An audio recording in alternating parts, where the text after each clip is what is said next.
Now then, are we alright? I thought I'd try a different format for this and talk about my Yamaha Tracer. I bought it back in July 2021, brand new from Paget's Motorcycles in Batley.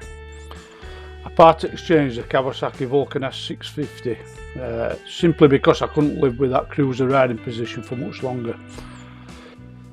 It was a very good bike, but I found as time went on the seating position will give me a lot of backache.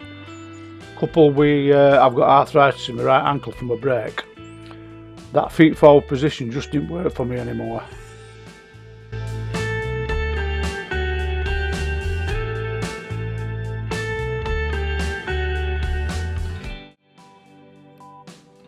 I'd had quite a few years away from motorcycling. It was about 16 years I think, and then I returned in 2016 and I bought a Suzuki SV650, a 2000 model. I kept that for a year or two, and then I sold it on and bought the Vulcan S.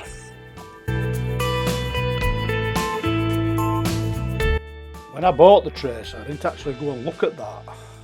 I went to look at Kawasaki Z900. When I got there, sat on it, I thought this don't really feel like me. So I walked up road to Paget's Yamaha. That's when I spotted the Tracer. Just sat there in its showroom. I think there were two left. There was a green one and the black one that I've got. I weren't really struck on colour at first because it was matte black. I thought it had grown, but it's got blue wheels. Looked really nice. I thought, well, I'll have a look at that, and I think that were up at £8.5 grand. They were clearing old stock in preparation for a new release Tracer 9. Well, I just fell in love with it and bought it there and then. I did feel initially though that it was just a little bit too tall for me. I think it's 850mm minimum seat height. It goes adjustable up to 860, I think it is. I've only got 29-inch legs. I figured I'd get used to it, but more on that later.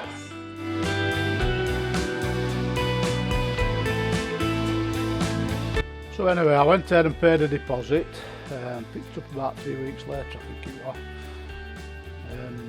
I don't really do bike reviews. I love to watch them, and there's plenty of them on YouTube for anybody to watch, but I think I'm slightly qualified to give an opinion on a bike I've owned for 3 years. It's just been through its first MOT last week. They did mention that the front tyre was starting to crack. It's still on original tyres. I think they're Dunlop D treble 2s I believe, don't quote me on that. And the rear one is starting to square off. So I asked them to order me some Michelin Road 6 tyres, which are going to be fitted in about a week and a half.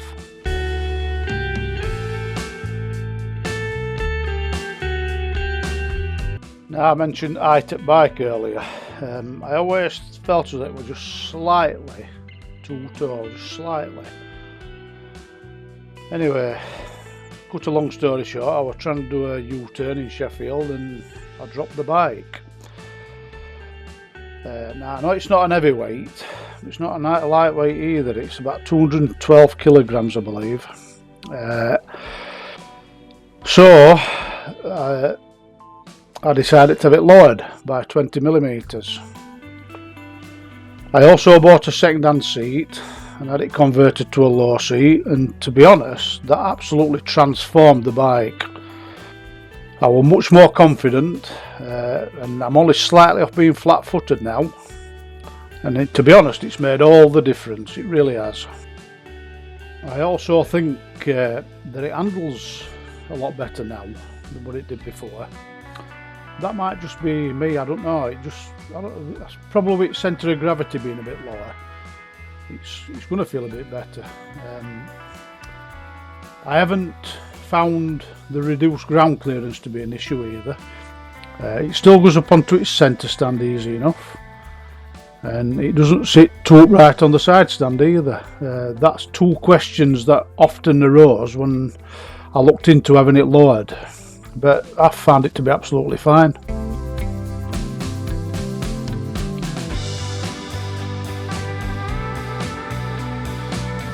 I found the bike to be fine for comfort. It's got a nice upright riding position. All the controls are within easy reach, as on most if not all bikes really. The dash is an all LCD affair and I pretty like that, it's quite good. It's got plenty of info, it's got miles per gallon on it, 2 trip meters and controls for the heated grips which I added myself. One thing I did change pretty quickly though was that standard windscreen. I found the buffeting from it around my helmet unbearable really, so I changed that for a Puig sports screen and that's much better. As for modifications, well, there's obviously the loading kit and load seat. I fitted a top box and rack, Yamaha genuine, some genuine panniers which I found on eBay. I just had to buy the pannier bottom hangers. I've hardwired a Garmin satellite nav to the bike, fitted an extra genuine Yamaha USB socket, changed the indicators for genuine Yamaha LEDs, and I fitted a quick shifter, another eBay find. I didn't particularly want or need a quick shifter. I was just browsing eBay one day and I just saw it, and it was probably a quarter of the price of a new one. And it being a genuine item, I thought, well, it's at the right price, so I went for it.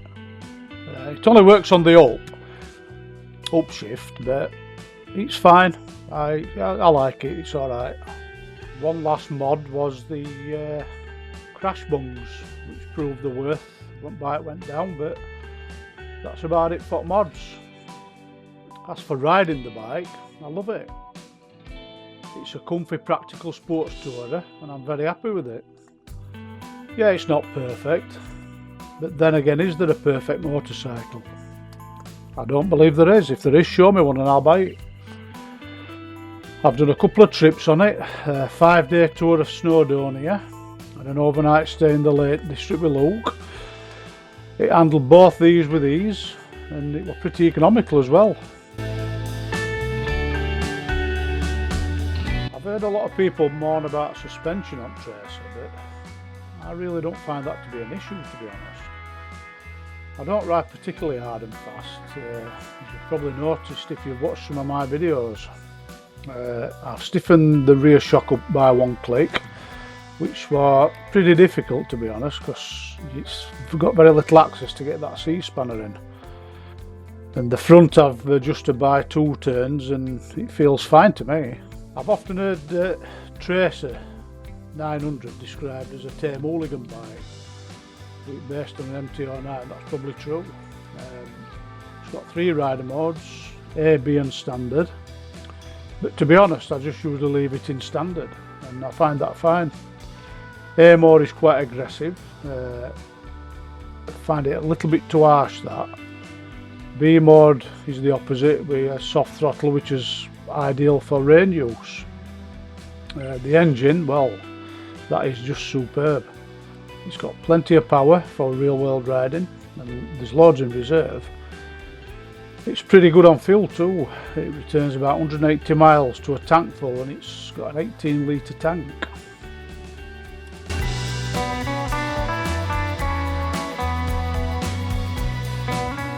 I find the engine very torquey.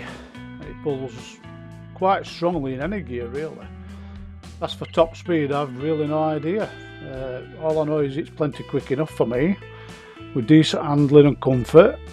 That's all that matters. The brakes too, I find them excellent.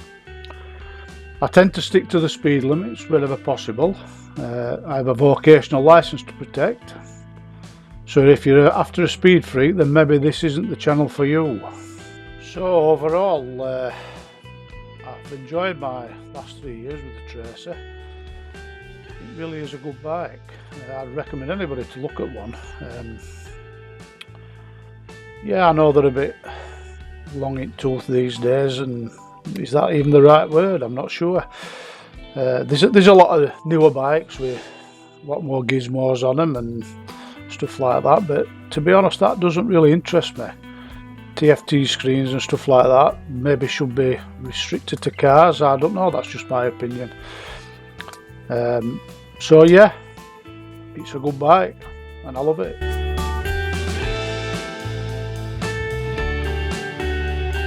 So hopefully you've stuck around to the end of this video to see my opinions on the Tracer. As I attempt to build my channel, I'll just keep trying new things. I started this channel back in 2009, I think it was, but I've not really done much with it. Only when I started motorcycling again that I decided to upload the odd video. It was more of a way to store my videos really, without constantly filling up hard drives. Since I've been adding more and more though, my subscriber count's slowly grown from about 25 to 80. So I'd like to thank all of you that have taken the time to subscribe. I really do appreciate that. Anyway, I've enjoyed this video. I've enjoyed making it and I hope you've enjoyed it too. If you'd like to take the time to like, share and subscribe, I'd really appreciate it. Thanks very much.